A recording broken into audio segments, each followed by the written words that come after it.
She called 911 because she was scared for her life. But when the police showed up, they didn't save her. They arrested her. Right in front of her daughter. No crime. No weapon. Just a black mother begging for help. And what happened next will shatter your faith in justice. It was just past midnight when the banging began. Not a polite knock. Not the hesitant tap of a neighbor needing sugar or help. No, this was the kind of knock that thundered through drywall, that made the picture frames rattle and her heart seize.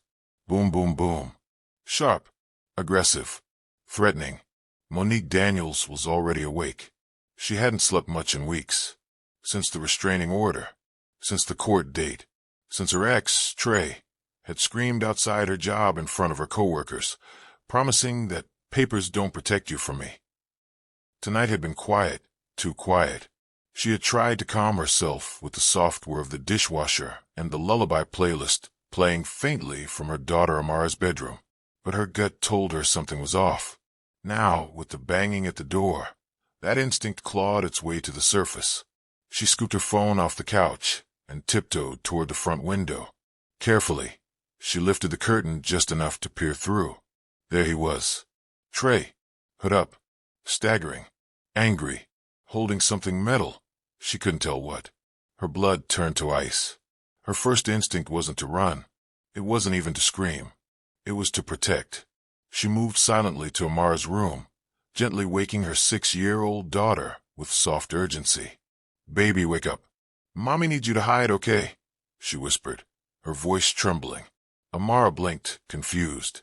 "Is it a game?" she mumbled, half asleep. Monique didn't answer. She wrapped her in a blanket, placed a toy in her arms, and tucked her into the linen closet in the hallway, their makeshift tornado shelter from fire drills and nightmares. The little girl knew what it meant now. Hide. Be quiet. Wait. Then Monique dialed 911. Her fingers shook so hard, she almost dropped the phone.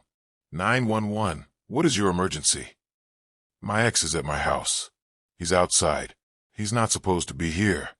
He has a restraining order. He's banging on my door. Please send someone. I'm scared. The dispatcher's voice was calm, clinical. Is he trying to enter the residence? He's banging like he's going to break it down. Please, my daughter's here. We have officers en route. Stay on the line. She put the phone on speaker and grabbed the baseball bat she kept behind the couch. Her hands ached from holding it so tight, not because she wanted to use it, but because she had to look like she was ready. The knocking stopped. For a moment, there was only silence, and then the shriek of tires. Blue and red lights painted her living room walls through the blinds. Relief. She exhaled hard, shoulders slumping. Finally, help had arrived. She opened the front door just enough to be seen and stepped onto the porch, keeping her bat by her side. That's him, she pointed. Trey was backing down the street slowly, hands raised, pretending he wasn't a threat. That's the man with the restraining order. He's been threatening me for weeks. He came here tonight. Ma'am, drop the bat. The command slapped her across the face. What? She blinked, stunned. Drop the weapon and step away. There were now 2 officers, white, guns drawn, not on Trey, but on her. Her breath caught in her throat. No, wait, he's the one. He's the threat. This is my house. I called you. The dispatcher's voice still echoed faintly from her phone on the porch floor. The caller is the resident, female, black, late 20s. Put the bat down. One of the officers barked again, stepping closer, his hand tightening on his holster. Monique dropped the bat instantly, raising her hands. I'm unarmed now, please. Just listen. He has a restraining order. I filed it myself. My daughter's inside. I was protecting. The second officer didn't wait. He grabbed her wrist, spun her around, and slammed her against the porch railing. Her face scraped the wood. The cuffs bit into her skin. She screamed. What are you doing? You were brandishing a weapon. I was in my own house. I called you. Behind them, Trey had slipped away. Gone. No one noticed. And from the crack in the closet door, a little girl watched it all. Her small face streaked with tears. Her hand pressed against the wood like she could hold her mother together through the pain. Inside the cruiser, Monique sat in stunned silence. Her mind raced. Her wrists throbbed. Her dignity shattered. A neighbor filmed through a curtain across the street. Another turned off their porch light. No one came outside. It had taken 4 minutes for police to arrive, and 3 more to decide she was the threat. Her crime: being black, being loud, being afraid. No one asked about the restraining order. No one checked to see if she was the caller. No one asked about the child. Her voice, sharp with fear, pain, desperation, was already drowned out by the sound of protocol and prejudice. In the holding cell, Monique sat hunched on the cold bench, knees pulled to her chest, trying to stay awake. She hadn't been read her rights, hadn't seen a lawyer, hadn't even been told what charges she was being held on. But all she could think about was Amara. Was she still hiding? Did someone finally come get her? Did she think her mommy left? She wept silently, hiding her face in her hands. That knock at midnight had started like so many others, with fear. But this time, fear hadn't come from the man at the door. It came from the ones who were supposed to protect her from him. The cold metal dug into Monique's wrists like a cruel reminder. This wasn't a nightmare. This was real. She sat in the back of the squad car, stunned, silent, trying to slow her breathing. Her body shook with disbelief. Her hands, cuffed tight behind her back, throbbed from the pressure. Every instinct inside her screamed that this was wrong. She had called for help. She had done everything right. But somehow, she was the one being taken away. The officer in the front seat never once looked back at her. He simply radioed in a code 273 and noted that suspect has been detained. That word, suspect, clanged in her head like a death knell. She wasn't a suspect. She was the victim. But somewhere between the flashing lights and the raised voices, the truth had gotten buried beneath bias and badges. The squad car rolled forward slowly, away from the porch that still had her front door wide open. Her daughter, Amara, she was still inside, alone, hiding. "Please," Monique said, her voice cracking through the dry sob at her throat. "My daughter's still in there. She's just 6. Please, someone needs to check on her." The officer finally glanced in the rearview mirror, his expression unmoved. "We'll have someone do a welfare check." "Welfare check?" She spat the words like venom. "She watched you drag her mother away in handcuffs. She doesn't know what's happening. She thinks I abandoned her." "She'll be fine, ma'am." "Ma'am." That word burned worse than the cuffs. As if politeness could dress up what they were doing to her. As if civility could erase the humiliation. Back at her house, Amara had crawled out of the closet long after the police had left. The silence was louder than any siren. She wandered the hallway in her pajamas, clutching her toy rabbit, calling out for her mother in a trembling voice. No answer. No warmth.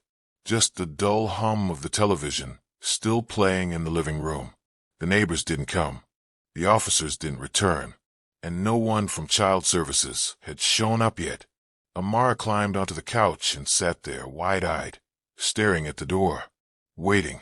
At the precinct, Monique sat in a cold, sterile booking room. Fluorescent lights buzzed overhead.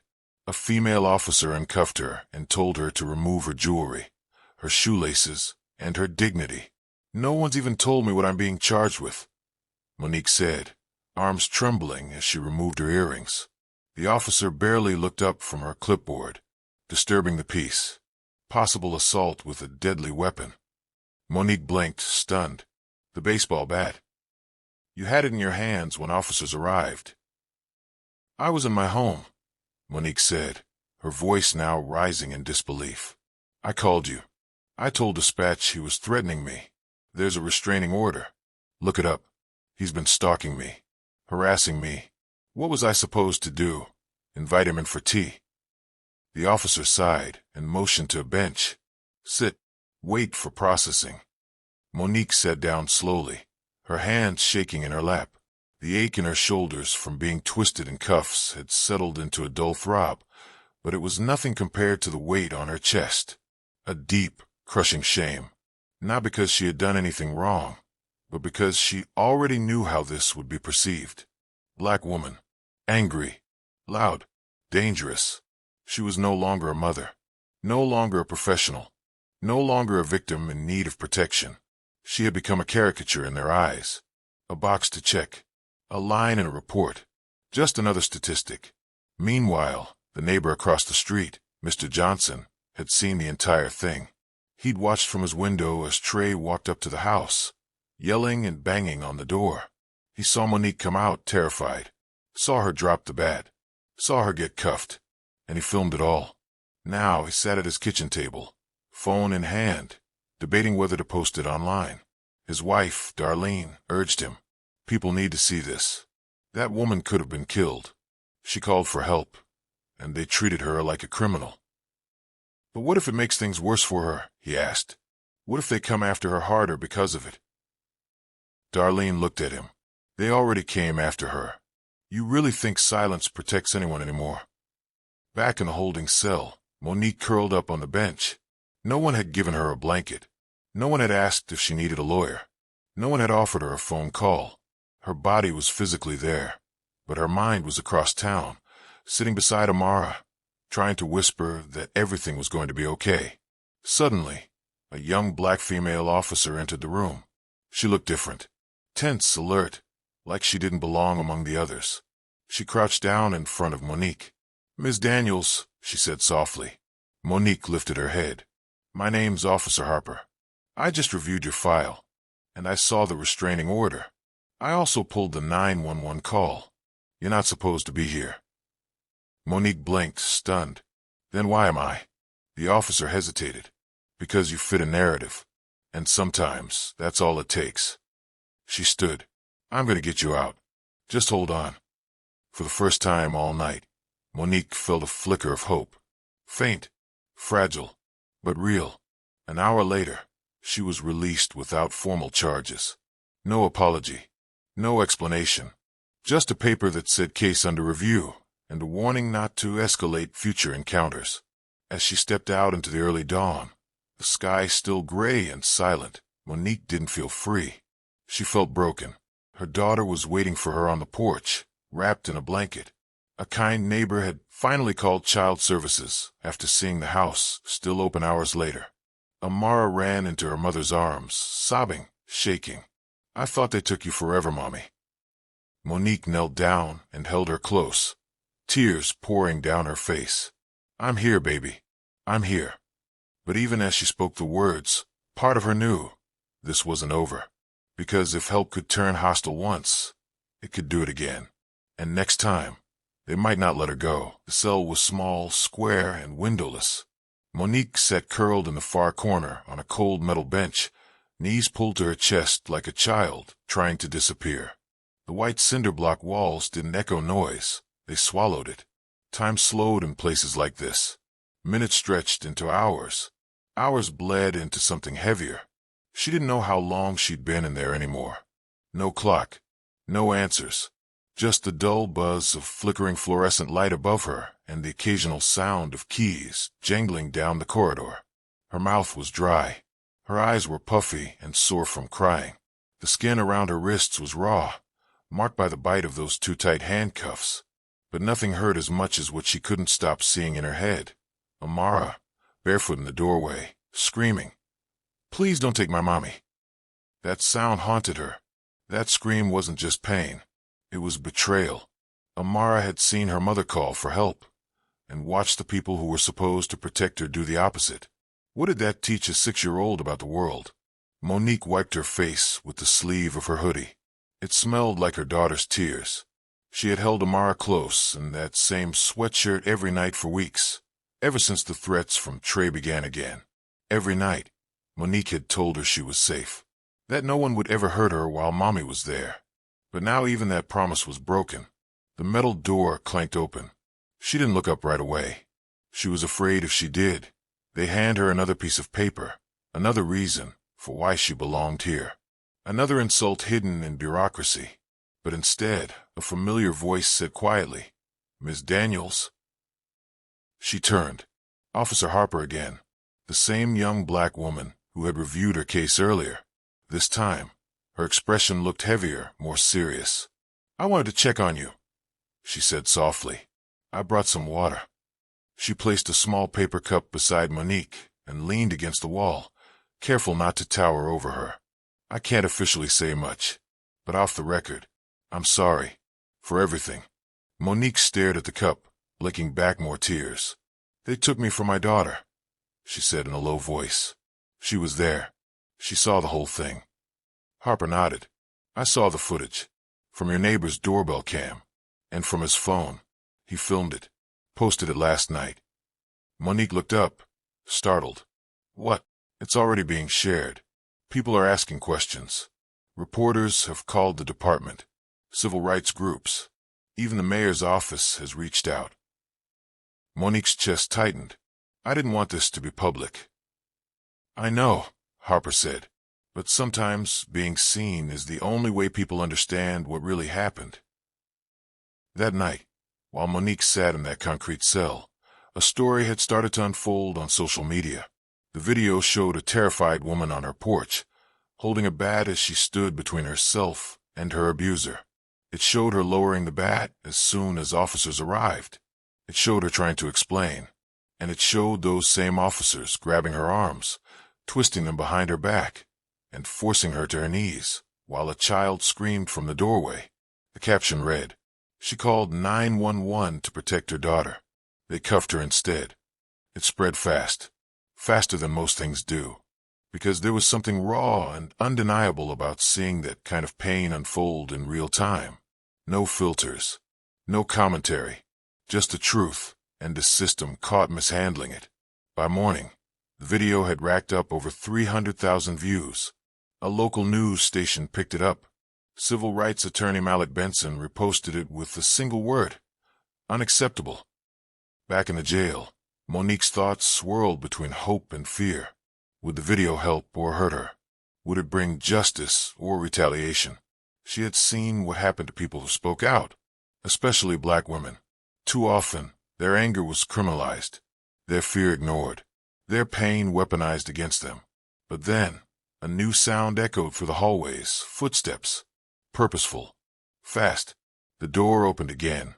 This time it was Harper, along with a plainclothes supervisor, holding a clipboard. His demeanor was stiff, rehearsed. "Miss Daniels, you're being released. No charges will be filed at this time. You're free to go." She stared at him. "That's it?" she asked. "Yes, ma'am," he replied. "We regret the inconvenience."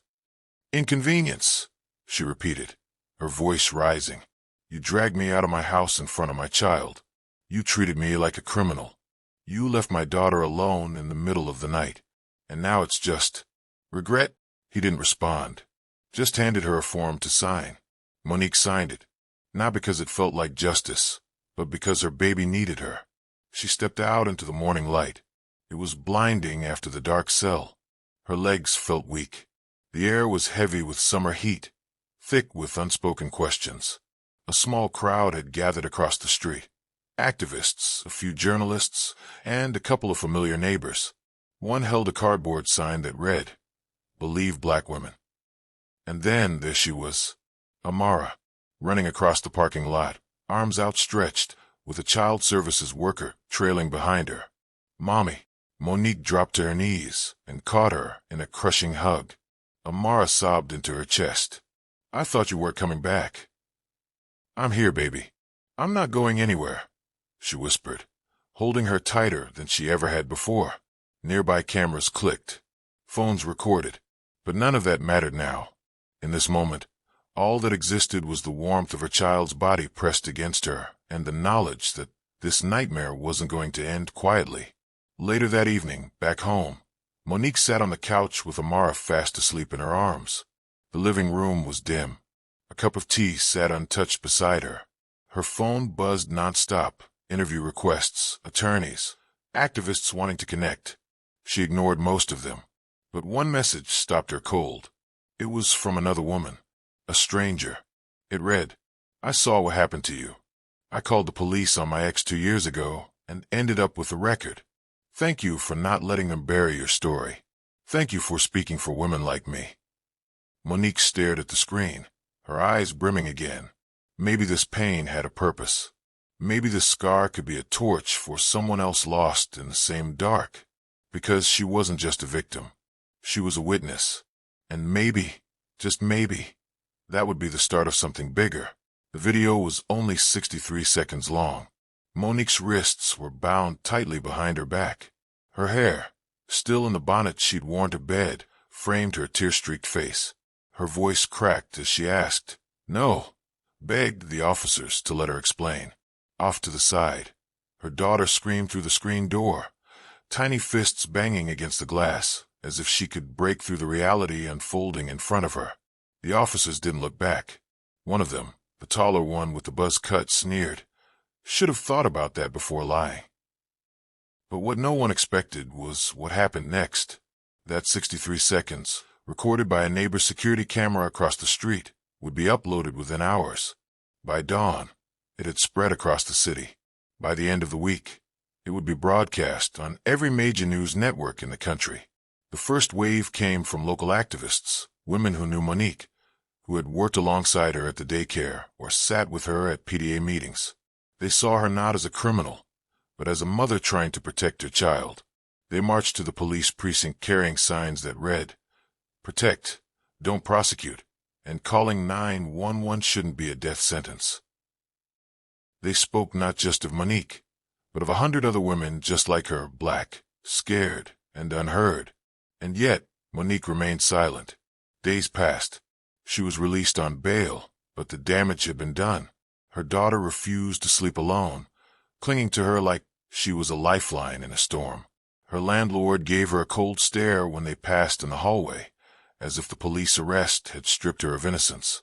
And perhaps most cutting of all, her job suspended her pending further investigation. It was as if she had become radioactive, untouchable, unclean, unsafe. It would have been easier to hide, to crawl back into silence, to let the story die down like all the others. But silence, she realized, was how they won. Monique sat across from a woman named Ava Sinclair, a civil rights attorney known for representing black women in cases the system wanted buried. Ava had driven 3 hours just to meet her in person. She didn't come with cameras or a microphone, only a manila folder full of printed screenshots and a voice that didn't tremble. "They want this to go away," Ava said. "The city will offer a quiet settlement, maybe even drop the charges if you keep quiet. But that means nothing changes. Nothing for you, nothing for your daughter, and nothing for the next woman who calls for help and ends up in cuffs." Monique looked down at her hands. The bruises from the zip ties had faded, but the ache was still there. Her daughter's drawing was on the table, a crayon version of the night. Mommy crying. The police. A big red X through the whole page. She nodded. "What do I have to do?" That was the spark. A week later, Monique stood in front of microphones at a press conference. She didn't wear makeup. She didn't rehearse lines. She just told the truth. "I called 911 because I was afraid," she said. "And they made me feel like I was the criminal for being scared. They saw a threat, not a mother, not a woman, not a human being." The crowd stood still. No cheering, no clapping, just silence. The heavy, haunted kind. The kind that listens. That press conference lit a fire under the city's feet. Ava filed a civil lawsuit on Monique's behalf, naming the officers, the department, and the city for racial profiling, wrongful arrest, and emotional trauma. The mayor's office issued a vague statement promising to review procedures and assure community trust. But it wasn't enough. It never was. Protesters returned every weekend. Not just the regulars.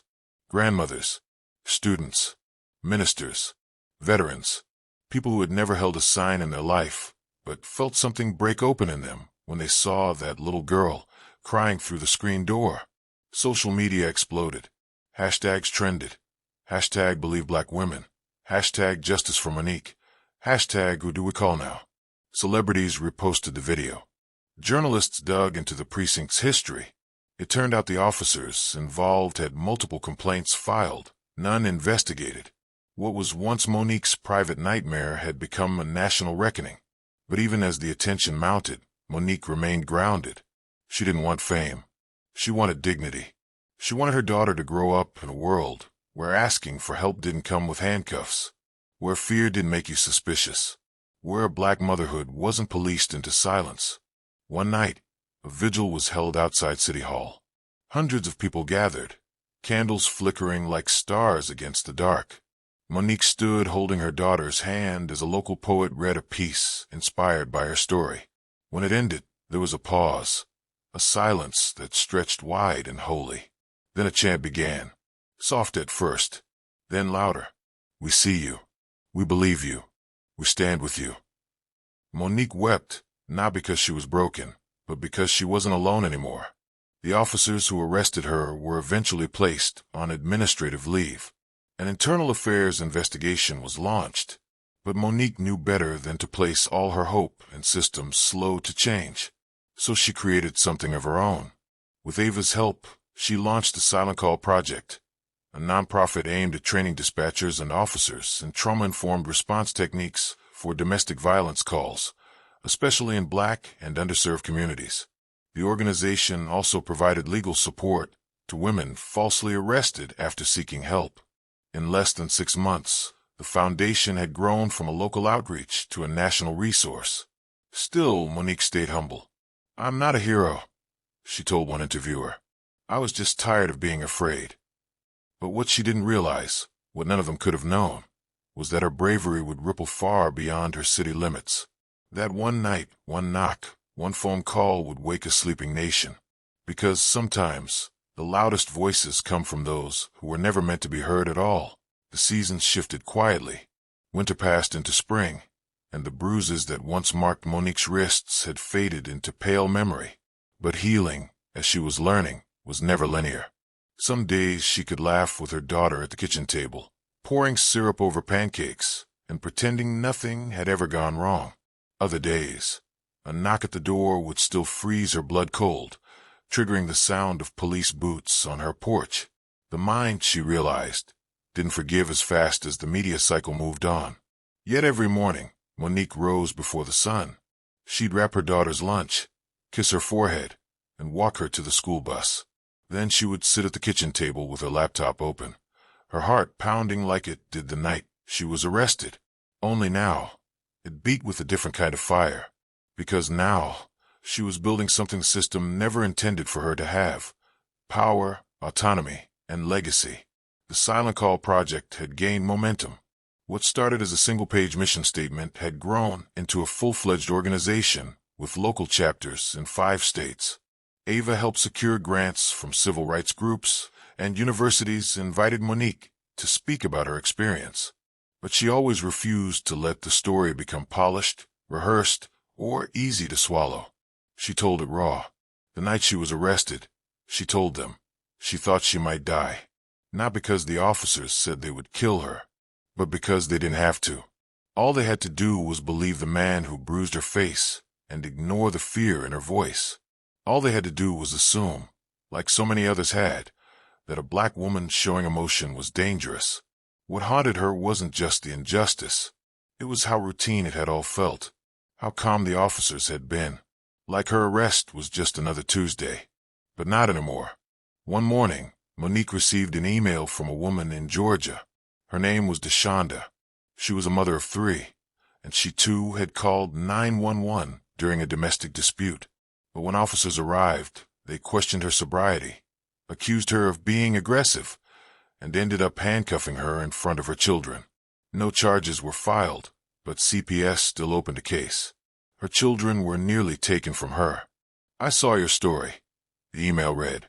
"It was like looking in a mirror. Thank you for speaking, because now I know I'm not crazy, and I'm not alone." Monique sat with that message for a long time. Then she printed it out and tacked it to the corkboard above her desk. By now, the board was filled with letters, some handwritten, others typed. Each one a small confession from women whose cries for help had been twisted into criminality. Monique read every one, responded to most, and carried all of them in her heart like sacred text.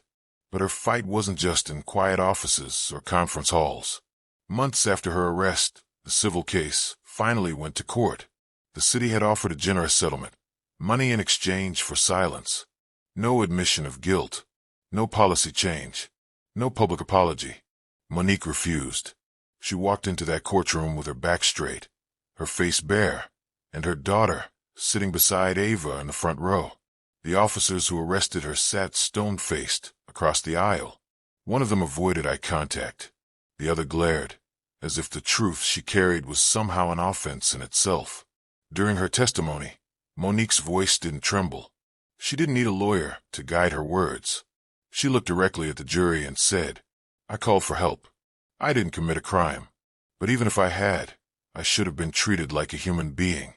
And my daughter should never have had to see her mother in handcuffs for asking to be safe."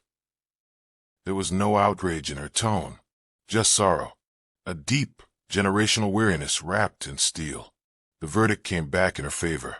The jury awarded her damages, yes, but more importantly, they issued a formal statement urging the department to revise its domestic violence protocols. It wasn't justice in the purest form, but it was a crack in the concrete, a shift. And for Monique, it was enough to keep going. Her case inspired state lawmakers to introduce the Monique Rivers law, requiring police departments to implement trauma-informed training and mandating independent reviews of domestic violence arrests involving children or contested claims. The bill hadn't passed yet, but it was gaining traction. People were finally listening. And through it all, through interviews, town halls, speeches, and policy meetings, Monique never lost sight of why she fought. Not for revenge, not for recognition, but for the little girl who once screamed behind a glass door, thinking the world had just stolen her mother forever.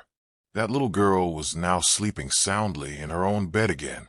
She drew pictures of sunflowers and superheroes and no longer cringed when someone knocked on the door. Healing had found its way back into their home, one quiet day at a time. One evening, months later, Monique stood on the porch watching the sunset. A neighbor from 3 doors down, an older white man who had never spoken more than a polite nod, walked by with his dog. He stopped, hesitated, then turned toward her. "I saw you on the news," he said, adjusting his cap. "Didn't know all that happened. Just wanted to say, I believe you, and I'm sorry I didn't say anything sooner." Monique smiled, not wide, not forced, just enough to let him know the words had landed. "Thank you," she said. "That means something." Because even small reckonings mattered. The world hadn't changed overnight. Monique knew it wouldn't. But every story she shared, every woman she helped, every cop who thought twice before slapping on cuffs without asking questions, that was a piece of the future being rewritten. She was no longer just a survivor, no longer just a mother, no longer just a name on a police report. She was a movement. And as the sky turned gold and her daughter ran out to join her, arms wide and eyes bright, Monique wrapped her in an embrace and whispered the words she had long waited to believe again. "We're safe now, and we're never going silent again."